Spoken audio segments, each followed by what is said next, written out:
Terima kasih buat anugerah dan cinta-Mu. Terima kasih buat pemeliharaanmu Tuhan. Sekalipun ujian datang atas bangsa ini, atas gereja Tuhan, atas setiap keluarga, atas pribadi lepas pribadi dari setiap kami. Kalau kami ada sampai hari ini, itu karena Engkau baik buat kami. Engkau mengasihi, Engkau peduli buat kami. Engkau selalu menolong dalam kehidupan kami. Satu hal yang kami tahu, bahwa Tuhan Yesus tidak pernah meninggalkan kami sedetik. Terima kasih buat kasih-Mu Tuhan. Kami memberkati, walaupun ibadah kami lewat Zoom, Engkau memberkati setiap kami yang datang ibadah pada pagi hari. Engkau melihat setiap kerinduan hati anak-anak-Mu ini Tuhan. Kami tahu Bapa, kemerdekaan terjadi atas bangsa kami. Kami percaya pemulihan juga akan terjadi atas bangsa kami Tuhan. Terima kasih Tuhan Yesus. Terima kasih ya Roh Kudus yang manis. Terima kasih buat anugerah-Mu. Engkau baik. Engkau baik Jesus. Haleluya.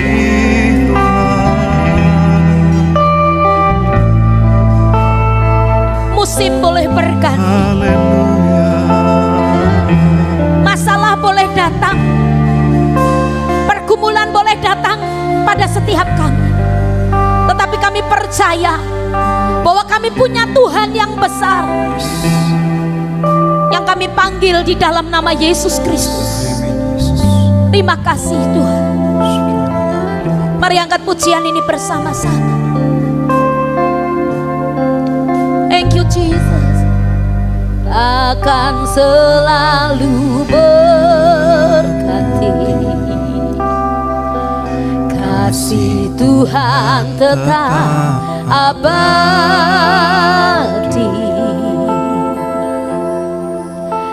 tak akan berubah sampai selamanya.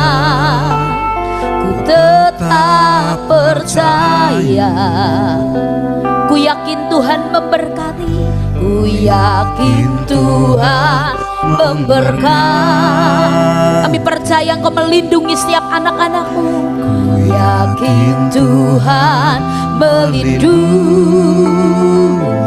burung di udara, burung di udara. Tuhan pelihara karena kasih-Nya. Tuhan selalu menolongku, selalu menjagaku. Sehelai di rambutku tak akan terjatuh tanpa seizin-Mu. Engkau baik Tuhan. Tuhan selalu menolongku, selalu menjagaku.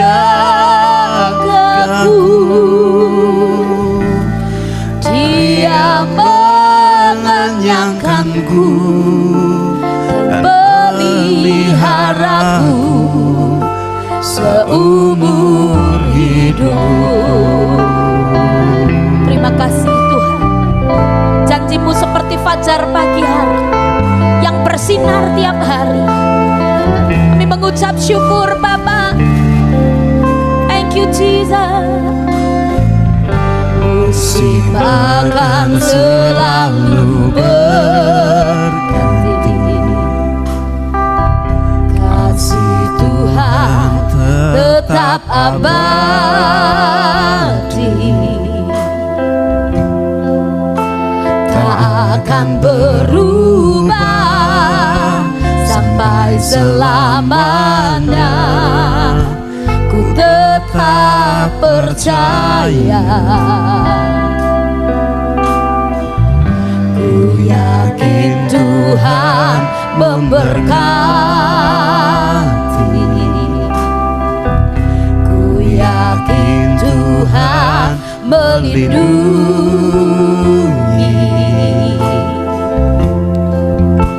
Burung di udara Tuhan pelihara karena kasih-Nya. Tuhan selalu menolongku, selalu menjagaku. Sehelai di rambutku tak akan terjatuh tanpa seizin-Mu. Tuhan selalu menolongku, selalu menjagaku. Dia mengenyangkanku dan meliharaku seumur hidupku. Terima kasih.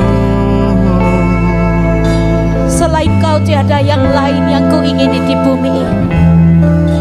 Hanya Yesus yang kami tinggikan.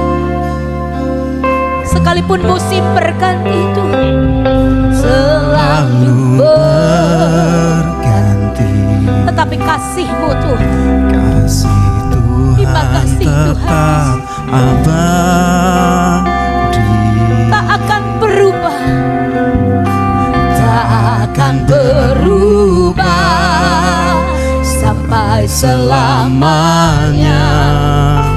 Ku tetap percaya. Haleluya. ku yakin Tuhan memberkati, ku yakin Tuhan melindungi.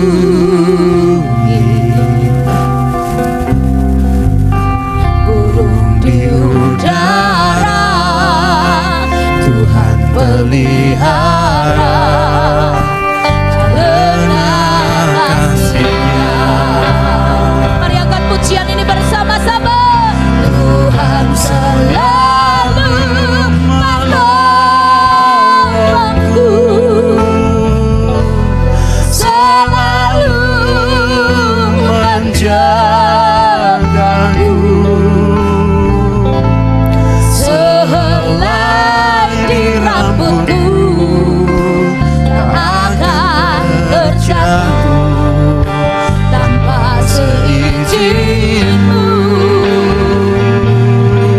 Oh Tuhan selalu menjagaku, Kau selalu menjagai, selalu menjagaku.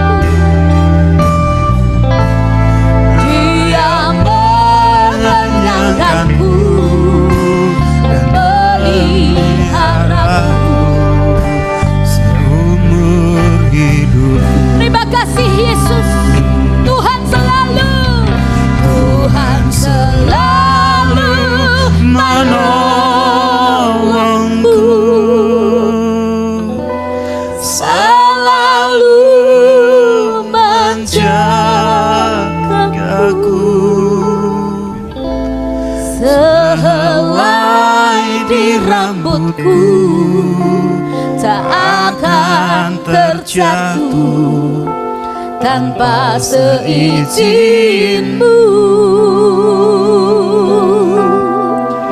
Tuhan selalu menolongku, selalu menjagaku.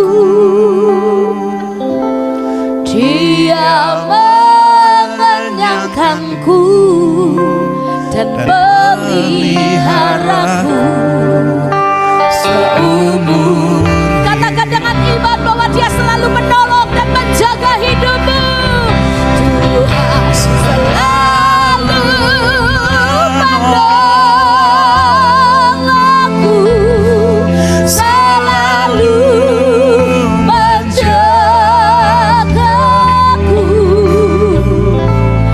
Sehelai rambutku tak akan terjatuh tanpa seizin.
Ketiganya yang esa,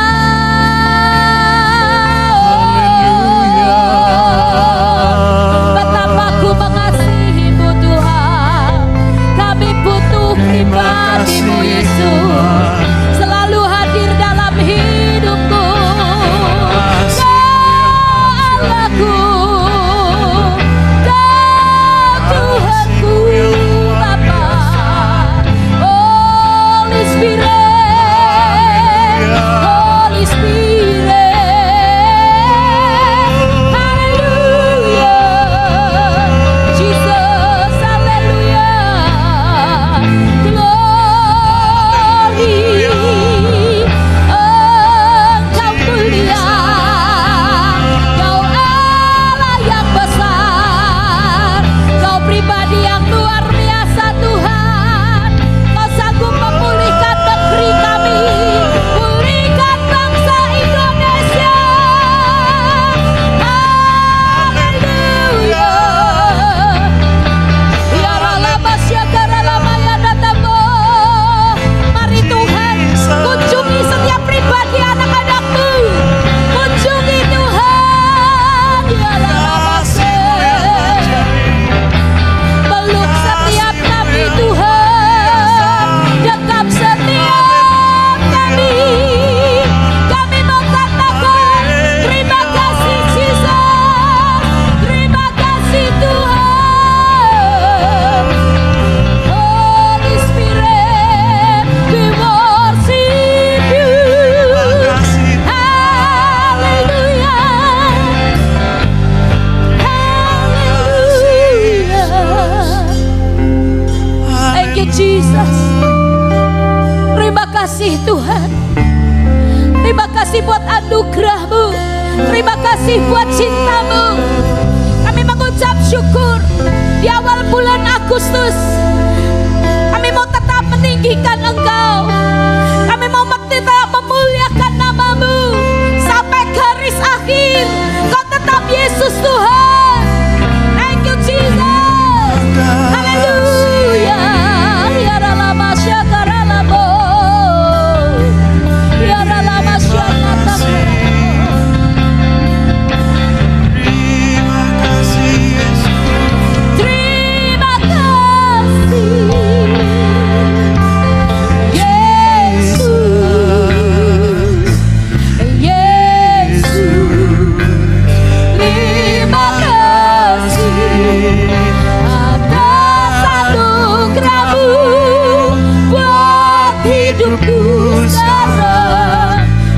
kan memujimu. Selamanya terima kasih Yesus, Yesus, terima kasih. Hanya anugerah-Mu buat hidupku sekarang. Ku kan memujimu selamanya. Terima kasih. Mari saudara, engkau tetap bersyukur kepada Dia. Yesus. Dia baik. Kalau keluargamu tetap dijagain Tuhan, mengucap syukur buat anugerah, mengucap syukur buat pemeliharaan. Ku kan memujimu selamanya. Terima kasih Yesus, Yesus, terima kasih. Hanya anugerah-Mu buat hidupku sekarang. Ku kan memujimu selamanya. Terima kasih Yesus, Yesus, terima kasih. Hanya anugerah-Mu buat hidupku sekarang. Ku kan memujimu. Kami mengucap syukur dan berterima kasih karena Kau Allah yang baik, Allah yang dahsyat. Thank you Jesus, Jesus, Jesus. Thank you Jesus. It's only by Your grace that I could live today. Forever I will praise Your name. Thank you Jesus, Jesus, Jesus. Thank you Jesus. It's only by Your grace that I could live today. Forever I will praise. Thank you Jesus. Thank you Jesus. Jesus, Jesus. Thank you Jesus. It's only by Your grace that I could live today. Forever I will praise. Yes, thank you Jesus. Thank you Jesus. Jesus, Jesus. Thank you Jesus. It's only by Your grace that I could live today. Forever I will praise Your name. Forever I will praise. Your name. Forever I will praise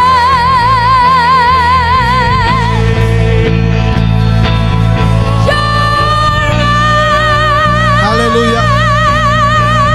Haleluya. Beri kemuliaan buat Tuhan kita. dahsyat. Thank you, Beri Jesus. kemuliaan buat Tuhan. Yes, Haleluya. Haleluya. Beri kemuliaan buat Tuhan. Terima kasih Tuhan. Terima kasih Bapa buat pagi hari ini. Kami bersyukur. Kami bersyukur kami bisa bersama-sama. Kami bersyukur bisa datang ke hadapan hadirat-Mu. Kami mengucap syukur ya Bapa, sebab Tuhan itu ajaib. Tuhan ajaib dan dahsyat. Pagi hari ini kami memuji kebesaran-Mu ya Bapa. Segala hormat kemuliaan bagi-Mu ya Tuhan. Kiranya Kau menerima persembahan penyembahan kami di hadapan-Mu ya Bapa. Pagi hari ini biarkanlah kami juga boleh mendengar akan firman-Mu, akan isi hati-Mu ya Tuhan, lewat hamba-Mu ya Bapa. Berkatilah dari awal, pertengahan hingga akhirnya. Berkatilah juga perjamuan kudus yang akan diadakan ya Tuhan, yang akan dipimpin oleh Bapak Gembala Tuhan. Berkati setiap kami yang hadir dimanapun kami berada. Kami percaya Tuhan tidak pernah dibatasi oleh ruang, tidak pernah dibatasi oleh waktu. Tuhan hadir dimanapun kami berada, dimanapun umat-Mu berseru ke dalam nama Tuhan Yesus. Terima kasih ya Bapa. Kami persembahkan ibadah pada pagi hari ini. Biarlah segala kemuliaan dan hormat bagi nama Tuhan Yesus selama-lamanya sampai selama-lamanya. Yang percaya sama-sama katakan amin. Haleluya.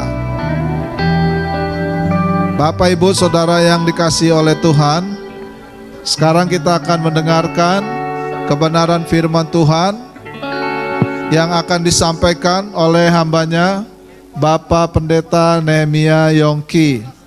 Baiklah, kami persilakan kepada hambanya untuk menyampaikan firman Tuhan.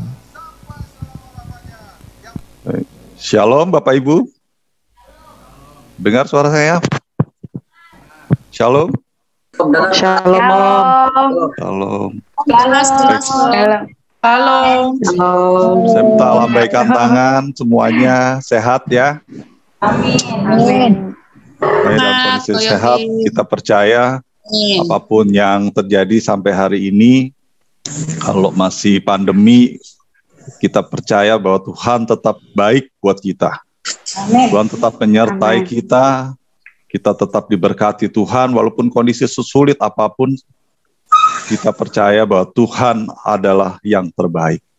Terima kasih. Ya, jelas suaranya, Baik. Pak. Saya akan membagikan firman Tuhan pada pagi hari ini. Hari-hari ini kita percaya banyak orang memberikan ramalan yang tidak baik bagi Indonesia, karena beberapa yang waktu lalu juga hamba Tuhan menyatakan bahwa ada malaikat maut ya mencabut nyawa ya. Hampir banyak memang tingkat kematian menjadi tinggi di bulan Juli dan katanya 3 bulan. Tapi kita percaya ketika orang benar itu berdoa dengan sungguh-sungguh, Tuhan pasti menolong kita. Dan saya percaya kalau sampai hari ini, walaupun dalam kondisi PPKM, kita tetap bisa beribadah walaupun lewat online, lewat Zoom, semua itu karena kemurahan Tuhan. Baik, saya coba sharing. Hari ini saya mau menyaringkan apa yang Tuhan mau, seperti apa. Baik, saya share screen.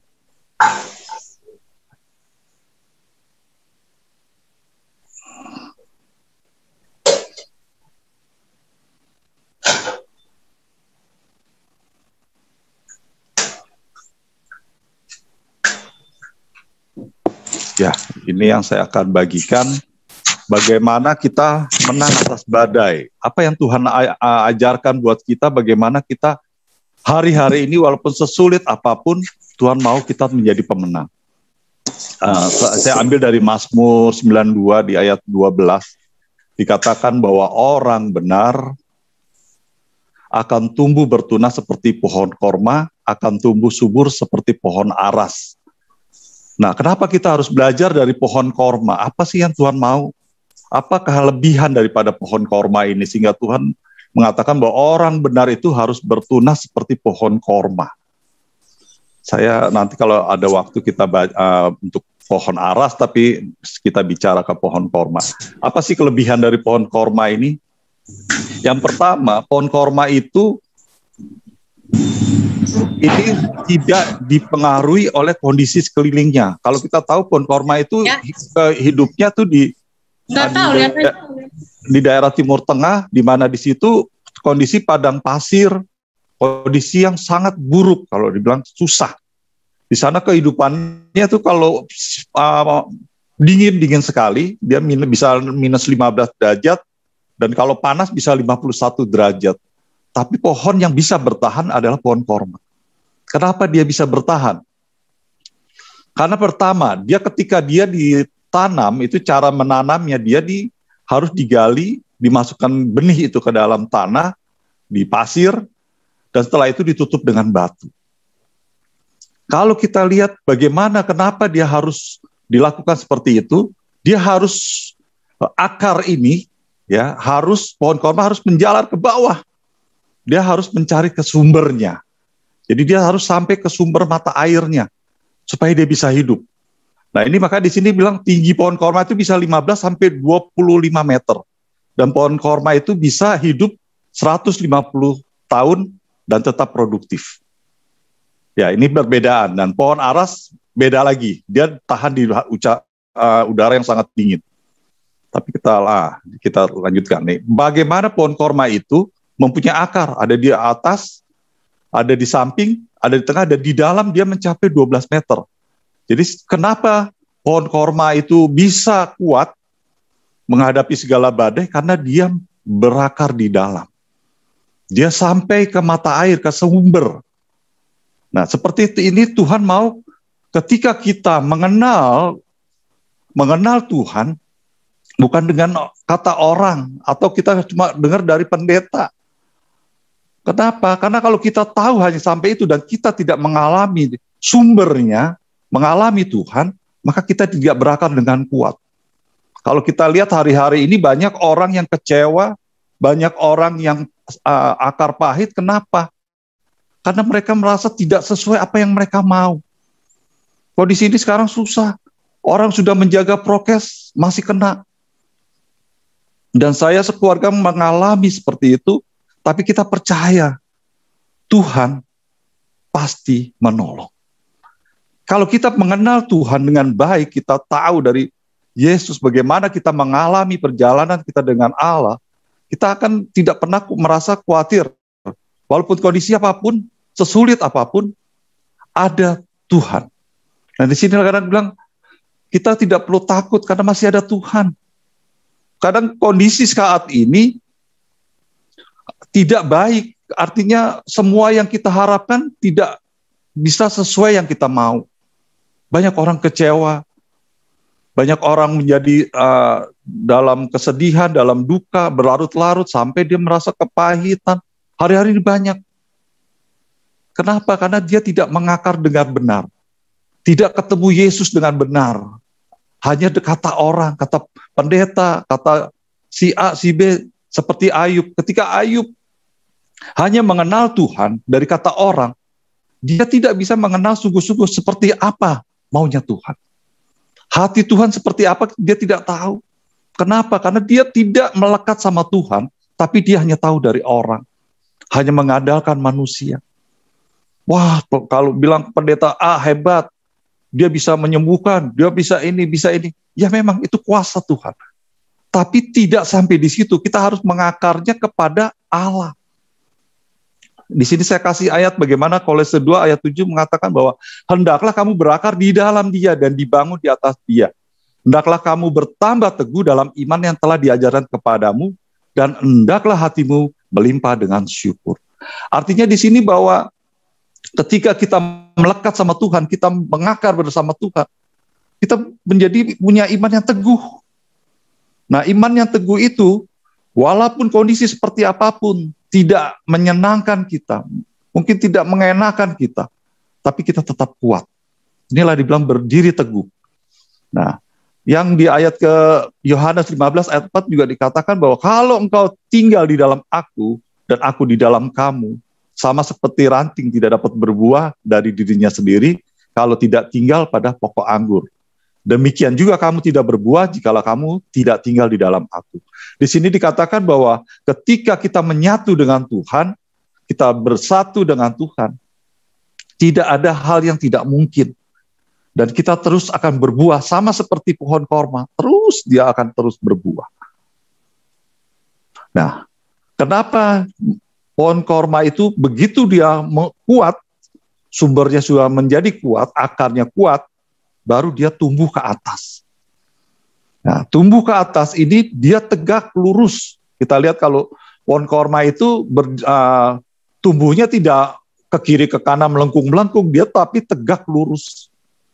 Nah, mau orang benar bertunas seperti pohon korma, karena di Yesaya dikatakan bahwa jejak orang benar adalah lurus, sebab engkau yang merintis jalan lurus baginya.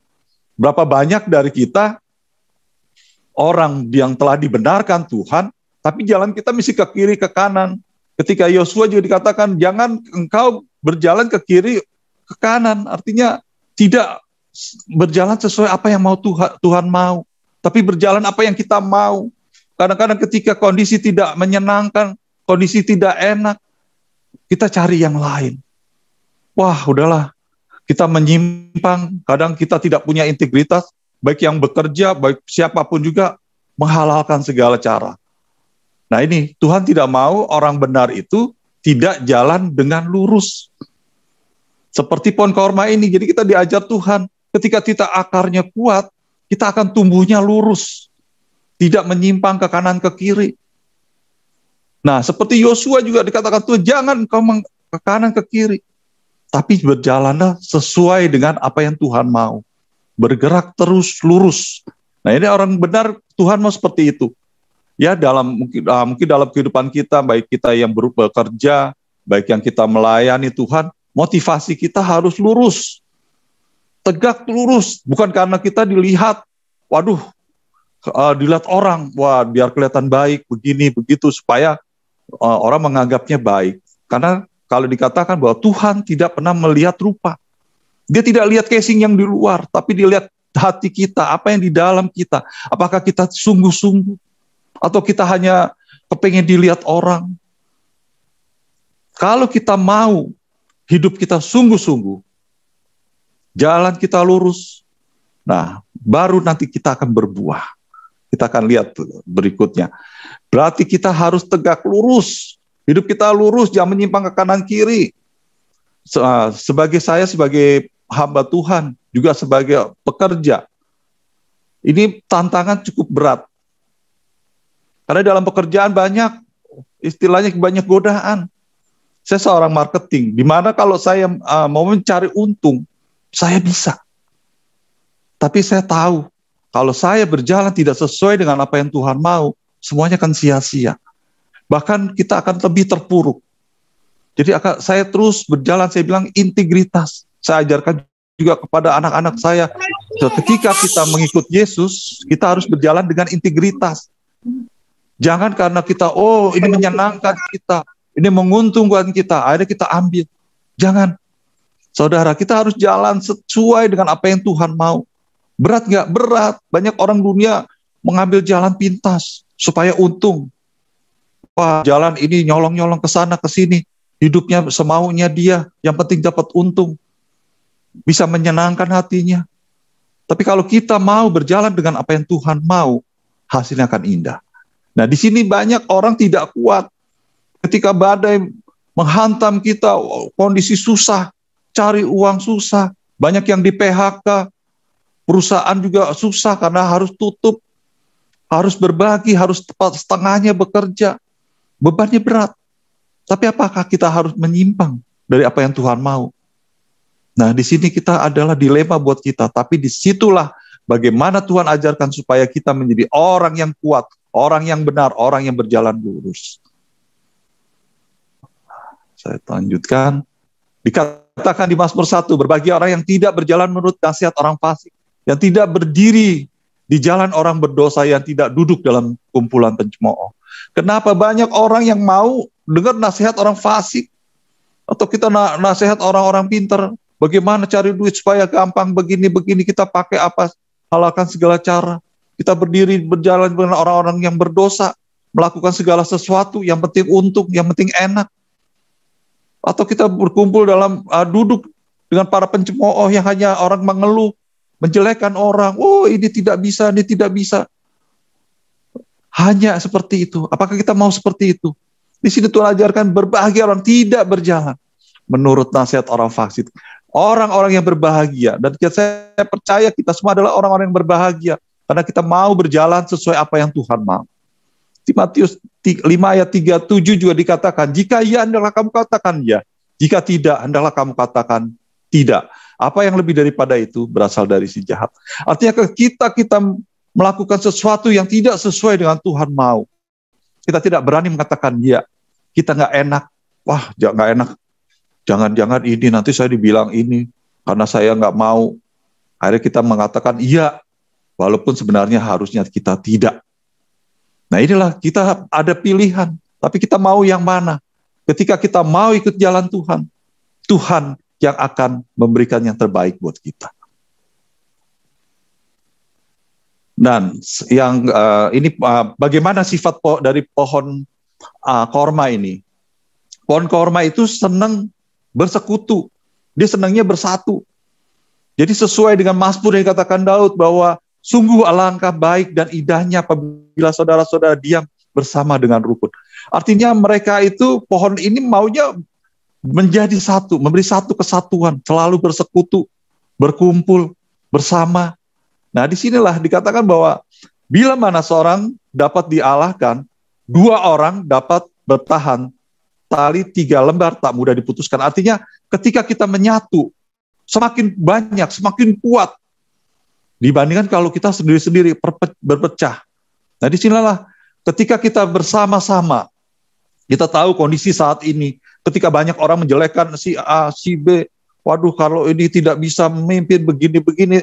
Nah kalau kita tidak mau, itu makanya terjadi perpecahan. Tapi kita bersatu, kita mau menjadi satu, tetap menyatu. Baik buruk kita harus bersatu. Kondisi saat ini memang tidak menyenangkan. Tapi kita perlu bersatu. Kalau kita bersatu, kita bisa mampu mengalahkan badai ini. Dan saya percaya badai ini pasti berlalu. Kalau kita tetap bersatu, tidak ada perpecahan, kita terus saling mendukung. Kita saling, artinya ketika pemerintah minta kita harus vaksin, kita vaksin. Kenapa? Itu mempercepat pemulihan kita. Supaya tidak banyak yang terinfeksi lagi. Dan tidak banyak yang meninggal. Karena ketika kita sudah divaksin, kemungkinan untuk yang kematian itu semakin berkurang. Jadi kita semakin kuat. Nah, banyak orang tidak mau. Kenapa? Alasannya banyak sekali. Nah inilah, dan disinilah kalau ketika kita tidak mau bersatu, kita tidak mau mendukung, akhirnya jadi lama, badai ini terus berlarut-larut. Tapi kita mau bersatu, ini akan selesai. Nah inilah sifat dari pohon korma. Dia mau selalu bersekutu, bersatu. Bisa jadi satu rumpun. Dan yang terakhir, bagaimana ketika pohon korma itu melakukan sesuatu yang baik, ketika akarnya menjadi kuat, dia tetap berbuah.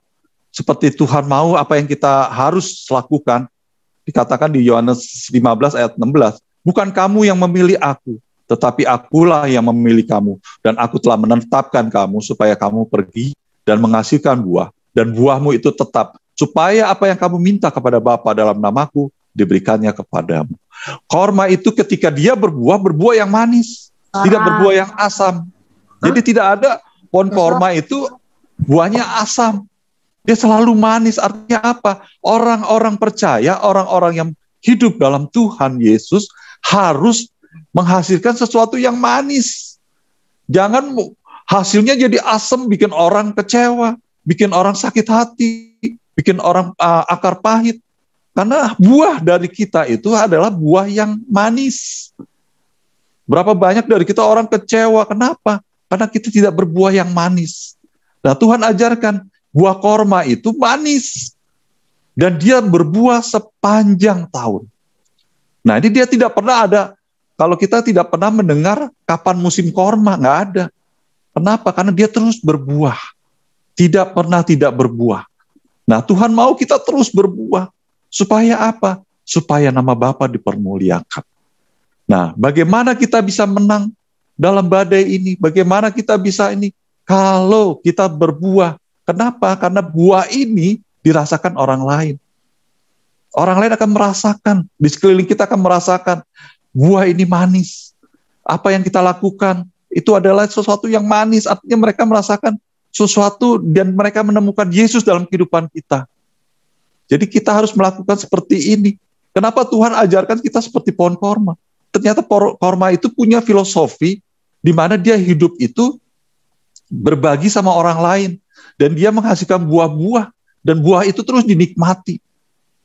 Nah, inilah kenapa saya rasa Tuhan mengasihi kita belajar dari pohon korma. Selain dari pohon aras. Pohon aras ada lagi perbedaannya. Tuhan ajarkan dua sifat. Tapi ini saya hari ini kita bicara bagaimana buah korma ini. Sesuatu yang manis. Banyak orang percaya ini kita bukan menjadi buah yang manis. Tapi mengecewakan orang. Bahkan ada yang bikin orang, saya nggak mau bergaul sama si A. Kenapa?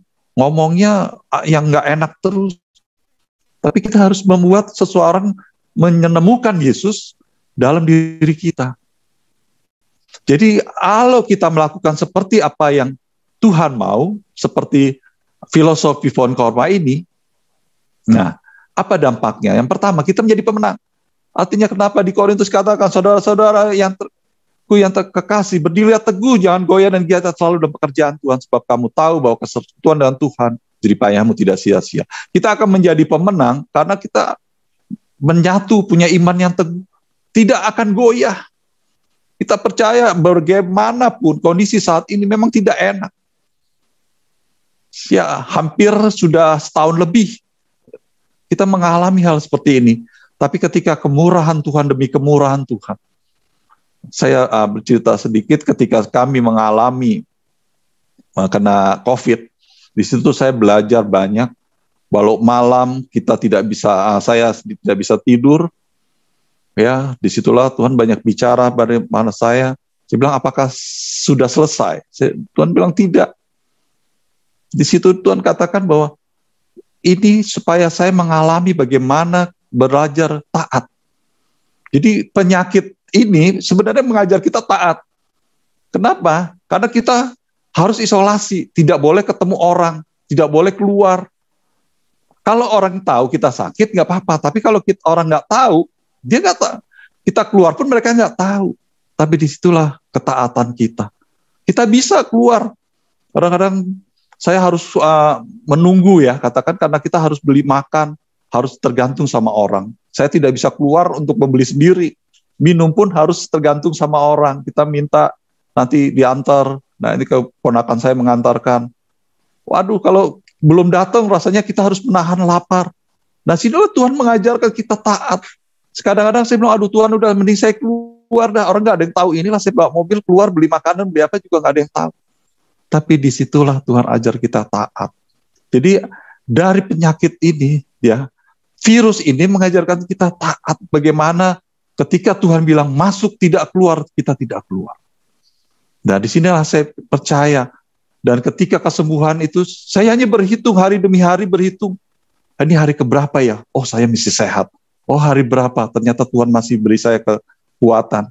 Sampai 14 hari, saya bilang, kalau 14 hari saya masih sehat, berarti saya selamat.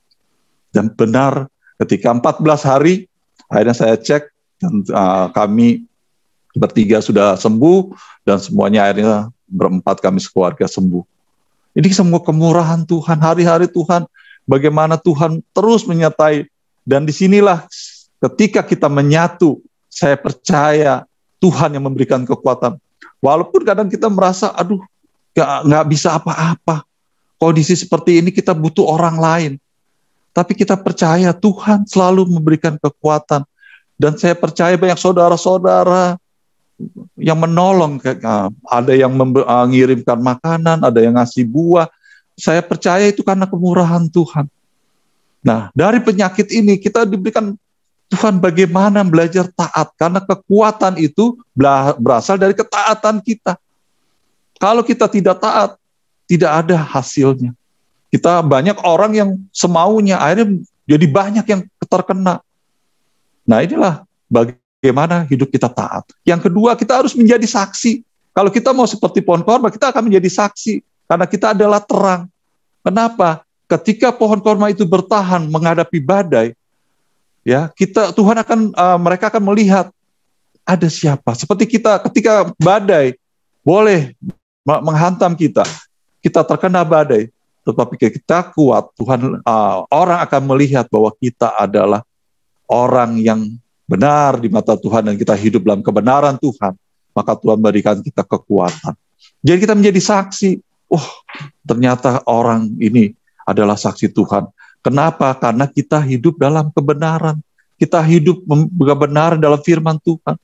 Tuhan yang memberikan kita kekuatan. Tanpa Tuhan kita nggak bisa apa-apa. Ketika itu hanya Tuhan yang bisa melakukan segala sesuatu. Kita tidak bisa berharap sama siapapun juga. Tapi ketika kita sembuh, kita menjadi saksi. Karena kita percaya, kita punya sumber yang jelas, kita menjadi sumbernya dari Tuhan Yesus. Kita mengakar dalam Tuhan dan memberikan kekuatan. Dan yang ketiga, kita terus berbuah. Di Mazmur dikatakan, Mazmur 92 di ayat 14, bahwa sampai pada masa tua pun mereka masih berbuah menjadi gemuk dan segar. Umur pohon korma itu 150 tahun, dia tetap berbuah. Dia tetap segar. Saya percaya di sini juga banyak orang-orang yang tua, lansia, tapi tetap kuat, tetap sehat, tetap berbuah. Dan Tuhan mau kita terus berbuah. Kita menjadi saksi, maka kita menjadi pemenang. Badai boleh ada, tapi kita percaya Tuhan Yesus lebih daripada di atas semuanya. Kita percaya ketika burung Raja Wali, kenapa orang Kristen dikatakan seperti burung Raja Wali? Karena burung Raja Wali itu ketika badai, dia malah bisa terbang tinggi. Dia menantikan badai. Tanpa badai dia tidak bisa. Ketika ada badai, dia malah terbang tinggi. Nah, orang Kristen itu harus seperti itu. Tuhan mau ketika ada badai, bukannya malah kita di bawah badai, tapi kita diterbang di atas badai. Artinya apa? Kekuatan Tuhan memberikan kita kekuatan supaya kita terus naik. Tidak kita turun. Ketika masalah boleh datang, apapun boleh terjadi, Tuhan tetap baik dan Tuhan lebih tahu apa yang terbaik buat kita. Dan kekuatan kita ketika kita bersama Tuhan. Kalau kita belajar dari Daud, bagaimana Daud bisa mengalahkan Goliat? Ya kan, kalau lihat Daud di keluarganya pun tidak dianggap karena dia tidak seperti kakak-kakaknya, punya kekuatan dari fisiknya lebih baik. Waduh, kalau dilihat dari depan, penampilannya, penampakannya jauh lebih baik daripada Daud dan lebih cocok menjadi raja. Tapi kenapa Tuhan milih Daud? Karena Daud punya hati yang luar biasa. Tuhan selalu melihat hati. Hari-hari ini saya percaya hati kita benar-benar. Kita yang haus, rindu sama Tuhan. Tuhan melihat hati kita. Ketika berdoa dengan hati yang sungguh-sungguh, Tuhan pasti jawab. Dan saya percaya ketika Daud lawan Goliat, Daud terlalu sibuk dengan Tuhan. Dia tidak melihat kekuatannya Goliat. Dia nggak kenal Goliat itu punya keahlian apa, Goliat seperti apa. Dia tidak tahu Daud. Dan dia maju berperang karena dia sibuk dengan kekuatan daripada Tuhan. Dia hanya mengandalkan Tuhan. Dengan mengandalkan Tuhan, dia percaya dia pasti bisa menang. Di sinilah kita belajar. Kalau kita sibuk melihat musuh kita maka Tuhan akan menjadi lemah. Waduh, kekuatan Tuhan jadi, waduh, kok ini badai ini terlalu besar. Rasanya kok Tuhan tidak sanggup menolong. Banyak kita, saudara-saudara kita yang sudah meninggalkan kita, artinya udah meninggal dunia. Rasanya kok Tuhan tidak tolong. Kenapa? Dalam tahun ini, setelah saya kena di akhir tahun lalu, di awal tahun di Januari, saya kehilangan sepupu saya. Meninggal, kena COVID juga. Tapi saya percaya itu ada rencana Tuhan. Kalau sekarang saya lihat bahwa sepupu saya itu menjadi seorang yang sepertinya tidak punya harapan. Karena dia punya anak 2. Setelah suaminya sudah tidak ada. Rasanya dia tidak bisa apa-apa. Ketika kita tidak mengakar kuat dengan Tuhan, ketika badai itu terjadi, akhirnya kita merasa apa? Aduh Tuhan, saya tidak bisa apa-apa. Saya tidak punya harapan lagi.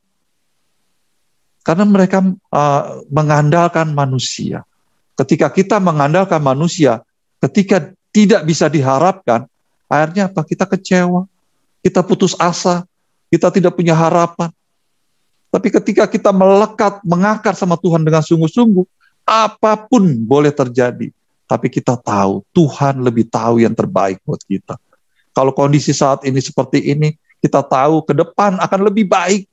Kenapa? Karena kita sudah diajarkan kuat. Kita tidak pernah dibatasi oleh segala sesuatu apapun. Kalau kita masih sehat saat ini, itu juga Tuhan punya rencana. Supaya kita terus boleh melayani Tuhan. Nah, kalau kita pelajarin terus bagaimana kekuatan kita, Tuhan mau apa? Ke depan, jiwa-jiwa. Jiwa-jiwa banyak butuh Tuhan. Bagaimana kita menjangkau mereka?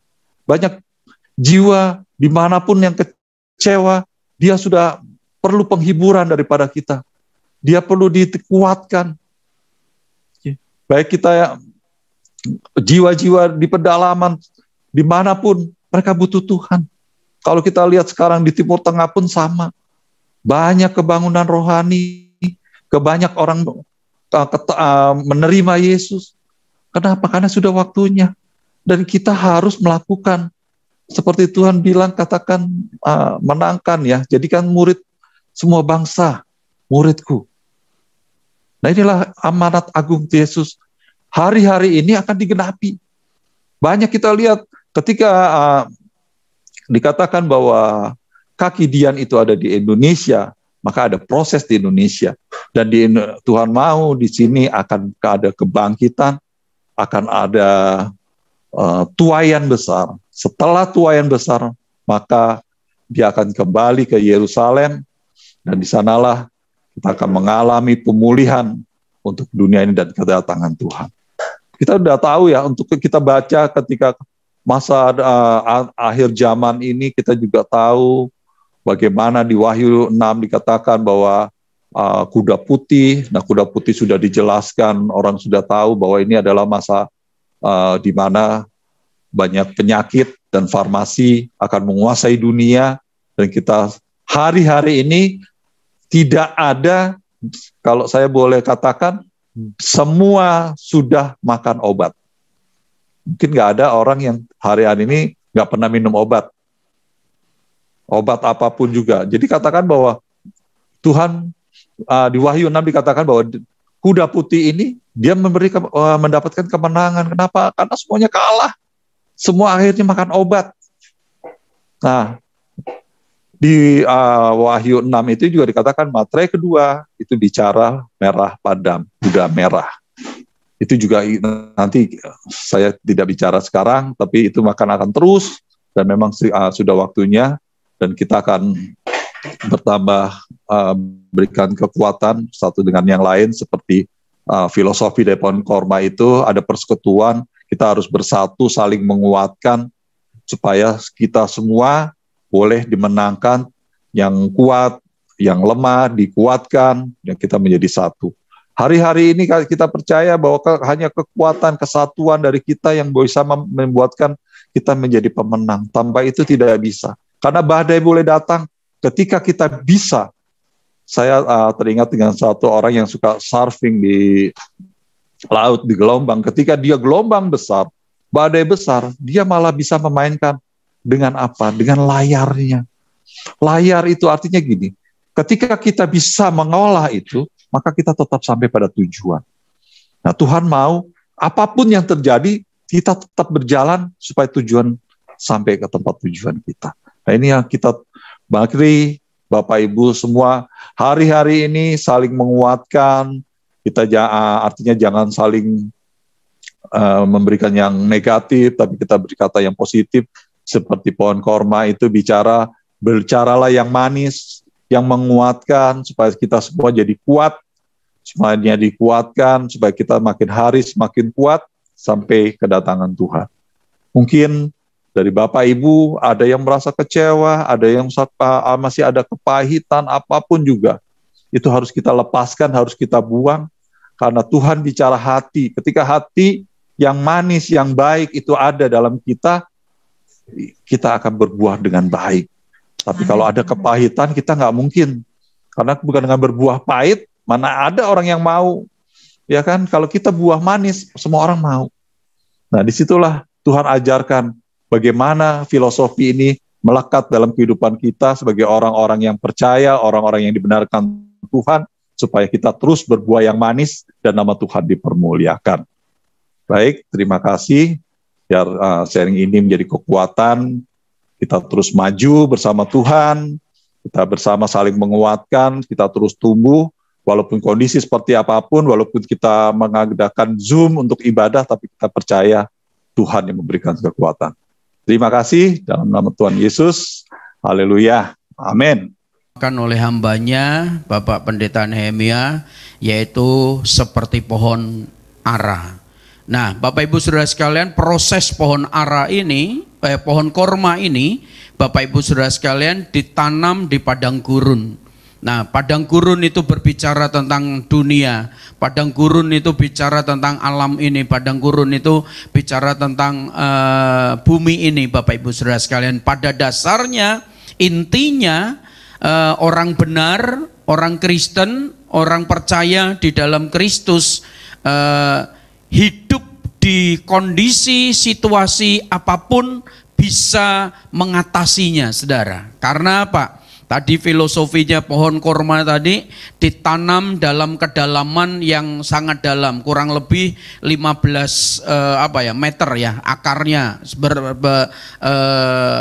sampai ke bawah. Nah, di atasnya saudara itu ada batu, dikasih beban, sehingga ketika pohon korma ini saudara mulai bertunas, diawali dari akarnya. Nah, demikian juga Bapak Ibu Saudara sekalian, ini bicara tentang iman kita, akar kita, akar pertumbuhan kita. Ada dua pilihan saudara, kita mau bertumbuh di akar yang benar, atau kita bertumbuh di dalam akar kepahitan yang salah, saudara.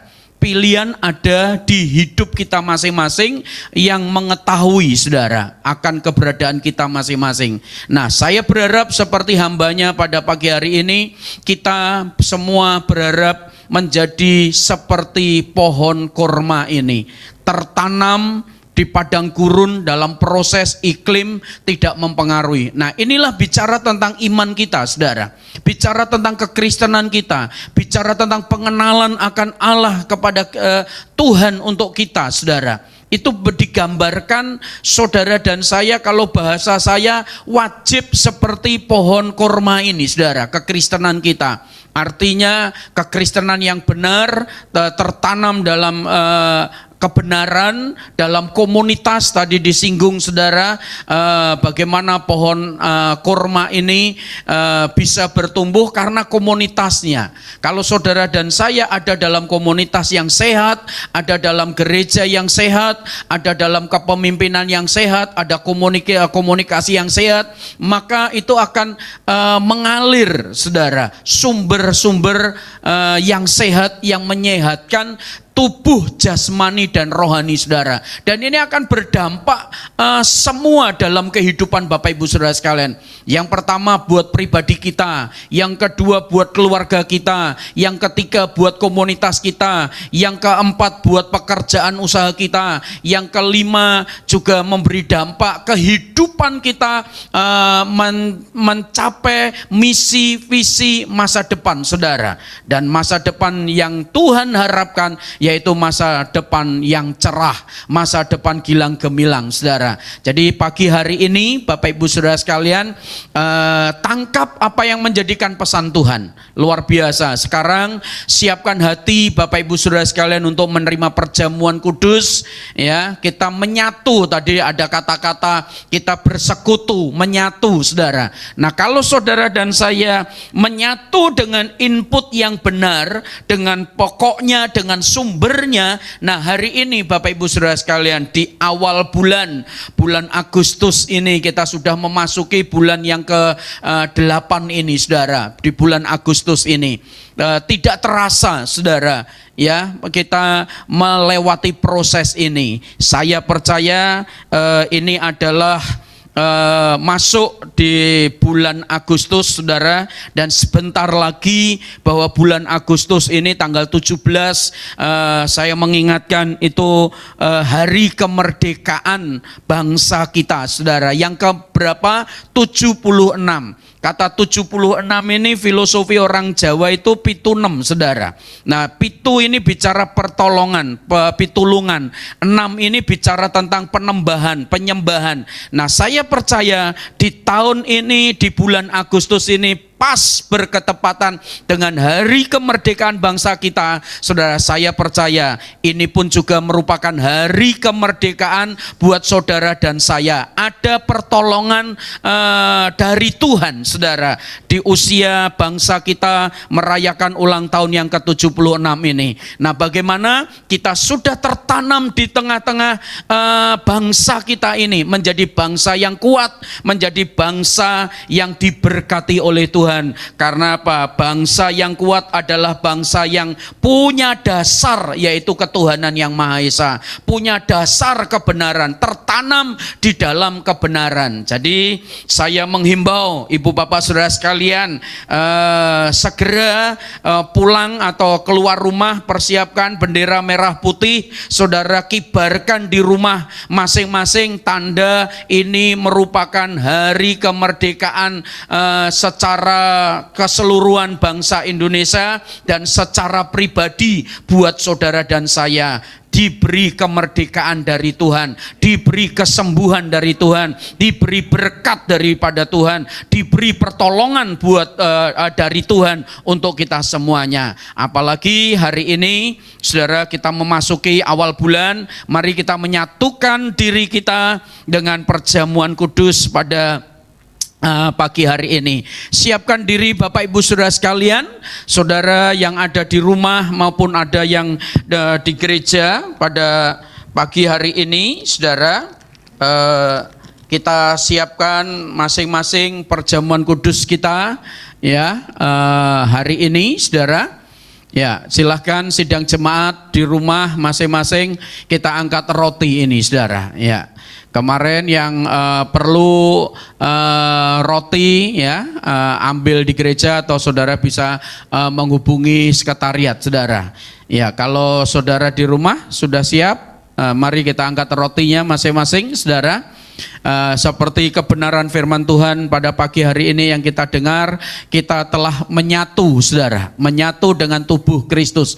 Nah, kita ketahui tubuh Kristus, saudara, tubuh Kristus tidak pernah mengalami kesakitan, saudara. Hanya waktu beliau teriak kesakitan itu waktu dirajam, dianiaya, dan di kayu salib, saudara. Nah, kesakitan yang Yesus alami, saudara, itu melambangkan, saudara, melambangkan kesakitan dunia ini, kesakitan manusia yang ada di bumi, kesakitan untuk saudara dan saya, dan kesakitan itu, penderitaan itu sudah ditanggung oleh tubuh Tuhan Yesus yang tercabik-cabik di kayu salib, tercabik-cabik dalam penganiayaan. Dan saya percaya ketika engkau menyatu dengan tubuh Kristus, segala sakit penyakit yang kita alami dalam tubuh kita, kita memperoleh kesembuhan pada pagi hari ini. Kita memperoleh kuasa mujizat oleh tubuh Kristus yang kita terima. Saudara, mari dengan iman saya akan berdoa, ya. Ya, akan berdoa untuk perjamuan kudus ini. Sebagaimana firman Tuhan telah mengingatkan kita ketika Tuhan Yesus mengangkat roti dan memecah-mecahkan roti ini kepada murid-muridnya. Dan Yesus berkata, terimalah roti ini yang melambangkan tubuhku yang akan tercabik-cabik bagi banyak orang. Ibu bapak saudara sekalian, ada dasar, ada alasan untuk Yesus lari dari penderitaan ini. Namun Yesus tidak melakukan itu. Yesus menghadapi segala kesulitan, tantangan yang ada di depannya. Bahkan Yesus sebagai penggenap dari perjamuan kudus itu, supaya saudara dan saya disatukan oleh tubuh Kristus lewat perjamuan kudus, supaya tubuhmu diperbaharui, tubuhmu disempurnakan, tubuhmu disembuhkan, tubuhmu menerima tubuh kemuliaan dari tubuh Kristus yang Tuhan sudah berikan untuk saudara dan saya. Mari kita makan tubuh Kristus ini sambil berkata di dalam nama Tuhan Yesus Kristus. Mari kita makan. Haleluya.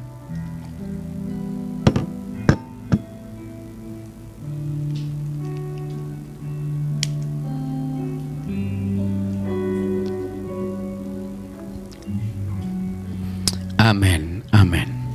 Saudara, tubuh Tuhan sudah menyatu di dalam tubuh kita. Sementara engkau mengunyah, sementara engkau memakannya, saudara, saya pribadi merasakan bukan sesuatu yang rutinitas yang kita buat, namun ini adalah sesuatu yang wajib yang kita lakukan, saudara. Dan saat saya menerima perjamuan kudus, ketika saat saya mengunyah, saya merasakan di dalam tubuh saya ada sesuatu yang berbeda. Ada sesuatu yang mengalir, ada sesuatu yang menyatu lewat perjamuan kudus ini. Kalau engkau mengkonsumsi makanan minuman yang ada di dunia ini, engkau memperoleh kekuatan. Ketika engkau makan makanan sehat, memberi dampak dalam tubuh saudara. Terlebih saudara dan saya menerima roti perjamuan kudus yang diperintahkan dari sorga. Maka saya percaya ketika engkau memakannya, engkau menerimanya dengan iman, maka saya percaya engkau pun juga merasakan seperti apa yang saya rasakan. Menyatu di dalam tubuh saya, menyatu di dalam perut saya, menyatu dalam jiwa saya. Ada kuasa yang saya terima dari perjamuan kudus lewat perjamuan pada pagi hari ini. Demikian juga saya percaya saudara dan saya juga mengalami yang saya alami, karena kita adalah satu roh, satu iman dalam perjamuan kudus ini. Kita telah menyatu dalam iman, dalam kebenaran yang sama. Saya percaya ini pun juga terjadi saat engkau menerima di rumahmu masing-masing kuasa Tuhan yang tak terbatas. Urapan dan transformasi turun dalam hidup saudara. Impartasi hal ini juga terjadi dalam tubuh saudara. Mari kita angkat cawan di atas kepala kita, saudara. Air anggur yang melambangkan darah Kristus. Dan saat hari ini apapun yang kau angkat di dalam cawan, saudara, apakah di gelas atau di tempat apapun yang kau terima hari ini, mari kita sepakat sama-sama, saudara. Bukan masalah medianya, tetapi iman kitalah yang mengimajinasikan, yang melihatnya secara roh, bahwa sesuatu yang ada di tangan saudara, itulah ada aliran darah Kristus yang tertuang yang ada di tangan saudara. Ketika Tuhan Yesus mengangkat cawan dan berkata, minumlah dari cawan perjanjianku ini. Air anggur ini merupakan darahku yang tertumpah bagi banyak orang. Ibu bapak saudara sekalian, kita tahu darah Yesus bukan darah antara pria dan wanita, namun darah anak domba Allah, darah roh suci, darah roh kudus yang ada di dalam dirinya. Maka darah yang penuh kuasa, darah yang mengandung mujizat, darah yang mengandung kekuatan dari sorga. Saudaraku yang saya kasihi, kalau engkau percaya lewat perjamuan kudus ini, mari kita berkata, kita minum darah Kristus sambil berkata, di dalam nama Tuhan Yesus Kristus.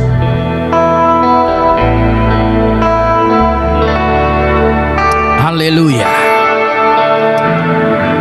Ya Tuhan, beberapa menit ini saudara, Mari engkau alami dan kau rasakan kuasa perjamuan kudus.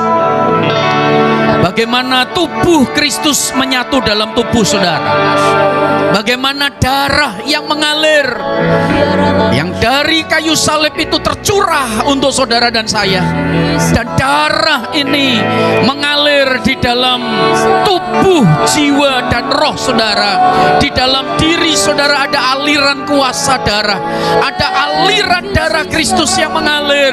Darah yang mampu menetralkan saudara dari pencemaran-pencemaran polusi, dari pencemaran virus pandemi yang sedang ada di sekeliling kita. Saya berdoa untuk seluruh sidang jemaat dan untuk bangsa ini.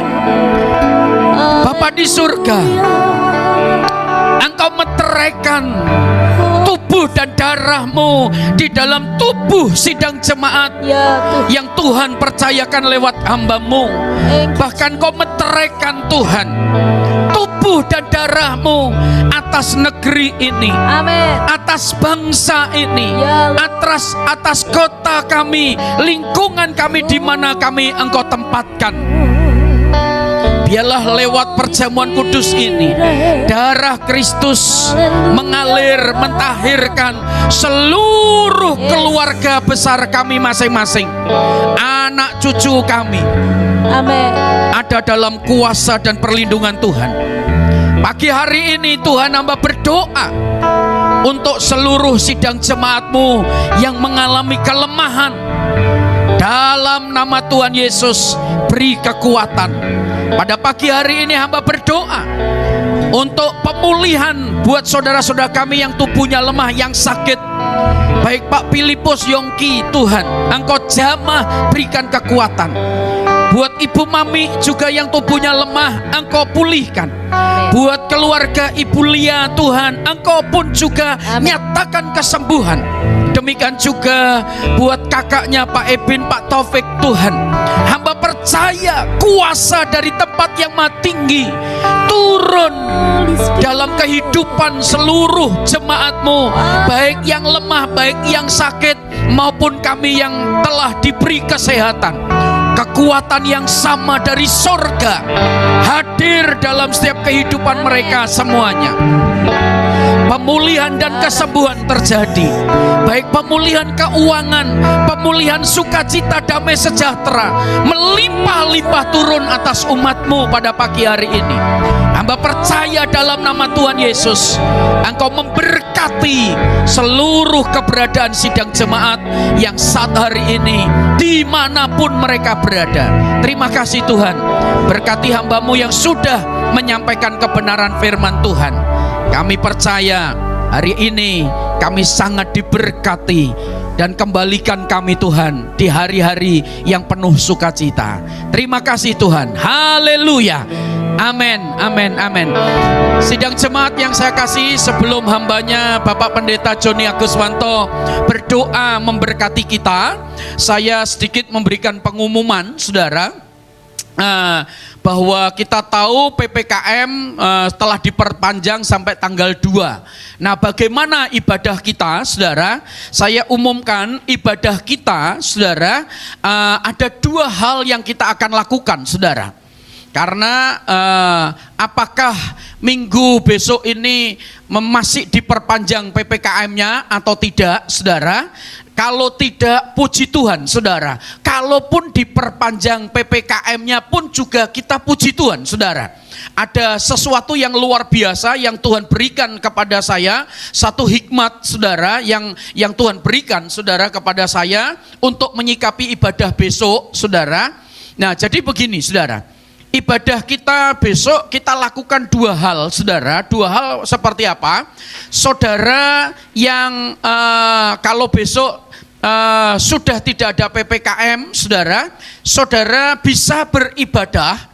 Artinya saudara juga bisa datang bertatap muka, bertemu di gereja, saudara, jam 10 ya. Jam 10 saja. Jadi kita pastikan untuk satu kali dulu kegiatan untuk saudara. Tapi untuk saudara yang mau masih ibadah seperti virtual ini, Zoom, saudara, tetap nggak masalah. Jadi seperti hari ini ada beberapa sidang jemaat yang hadir, yang ibadah di sini. Hari ini pun juga ada beberapa orang yang hadir dalam ibadah gereja, saudara. Jadi nggak masalah, saudara. Nah, besok minggu depan, saudara, karena minggu depan ini pembicaranya itu luar kota, saudara. Nah, jadi besok tetap kita ada ibadah virtual dan tatap muka, saudara. Jadi saudara minggu yang mau datang jam 10 seperti hari ini tetap ada beberapa jemaat yang hadir, saudara silahkan. Jadi besok minggu ibadahnya dua cara, saudara.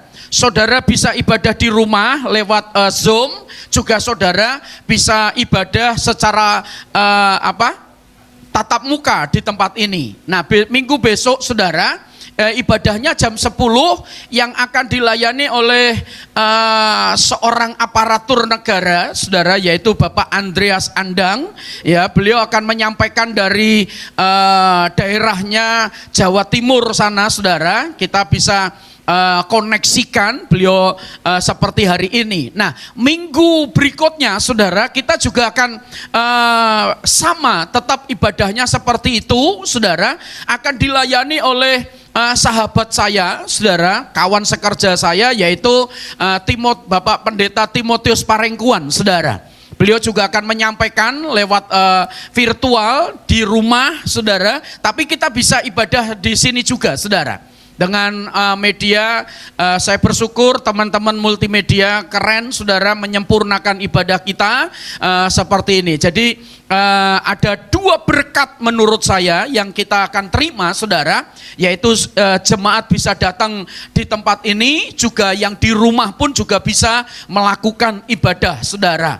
Nah, ini yang kita akan lakukan. Jadi minggu besok ibadahnya masih satu kali, saudara, tapi dilakukan dua hal, ya. Saudara yang mau datang ibadah seperti ini silahkan, dan yang di rumah pun juga silahkan. Nah, besok minggu depan itu, 2 minggu ke depan ini kita kedatangan tamu dari luar, saudara, artinya hamba-hamba Tuhan yang dari luar, termasuk seorang aparatur Polri, yaitu Bapak Andreas Andang yang akan berbicara, saudara, dari Jawa Timur, dan Bapak Timotius Parengkuan dari Kelapa Gading, saudara, yang akan berbicara, ya.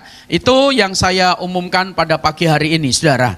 Oke, nanti kita akan tutup dulu, nanti kita akan salam jumpa, berjumpa dengan satu dengan yang lain sebelum Pastor Joni Aguswanto berdoa memberkati kita, baik saudara yang akan mengembalikan ucapan syukur, persembahan maupun persepuluhan. Bapak Ibu saudara sekalian, saudara bisa ada sekarang ini ada apa itu media yang saudara bisa lihat, dan saudara bisa kirimkan persembahan saudara lewat transfer kepada bendahara gereja. Ya, saya rasa itu saja dari saya. Terima kasih hambanya Bapak Pastor Nema Yongki, dan salam untuk seluruh jemaat yang sudah terlibat. Nah, minggu depan Bapak Ibu saudara sekalian, saya menghimbau metode baru ini, saudara bisa menginformasikan undangan Zoom atau ibadah ini lewat saudara-saudara kita yang lainnya. Jadi saya percaya seperti tadi beliau menyampaikan, kita menjadi saksi, saudara. Nah, bagaimana kita bisa menjadi saksi ketika saudara dapat undangan Zoom ini? Saudara bisa berbagi kepada teman-teman, sahabat saudara, bisa bergabung, saudara, secara virtual lewat Zoom, dan ibadah bersama di tempat ini. Jadi itu himbauan saya. Terima kasih. Ya, ini ya. Jadi cara Bapak Ibu saudara sekalian mentransfer atau memberikan persembahan, saudara bisa cara seperti ini, ya, diklik. Ini nanti saudara masukkan ke bendahara gereja di tempat ini. Ya, itu. Ya, terima kasih. Dan waktu selanjutnya saya serahkan Bapak Pendeta Joni Aguswanto berdoa untuk memberkati kita semuanya. Mari kita bangkit berdiri Bapak Ibu saudara sekalian, dan nanti Bapak Pendeta Joni Aguswanto berdoa menutup ibadah hari ini. Terima kasih. Waktu selanjutnya saya serahkan. Saya akan menyampaikan doa berkat di dalam bahasa aslinya, yaitu bahasa Ibrani.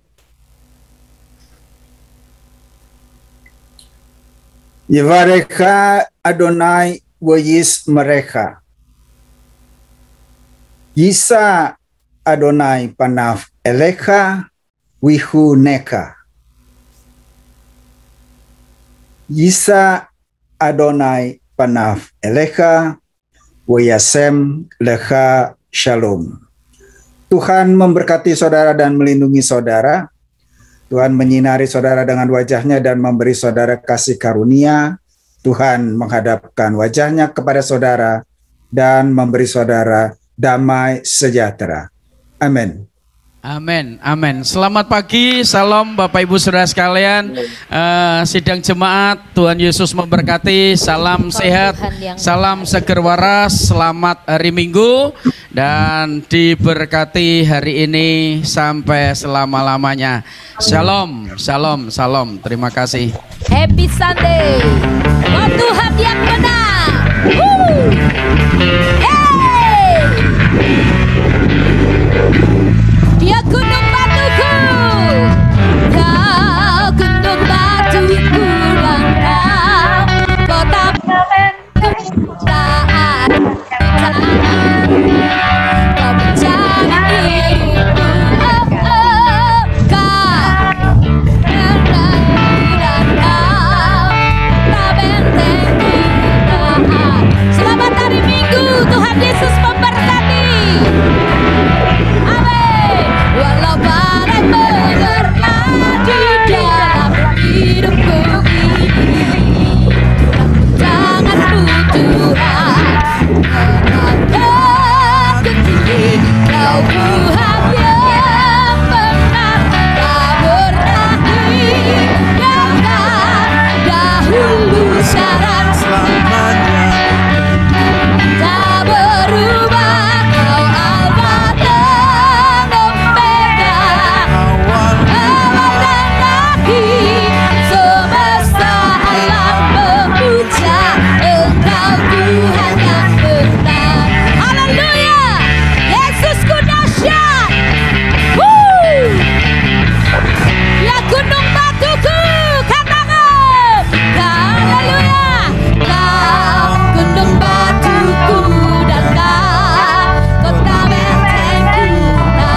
selamanya. Janjimu tak berubah, Kau Alfa dan Omega, awal dan akhir semesta alam. Memuja Engkau Tuhan yang benar, semesta alam memuja, semesta alam memuja, semesta alam memuja. Engkau Tuhan yang benar. Jesus, Haleluya. God bless you. Tuhan memberkati keluarga Pak Nehemia Yongki, Mas Novi, Naya, Pak Petrus Rihi, Sinta Firi, Pak Andres Sandang Bu Rosa, Bu Deborah, Malisa, Han, siapa lagi nih? Kak Okti, Mega, semuanya Tuhan berkati. God bless you. Mas Sandang kirimin foto yang ganteng.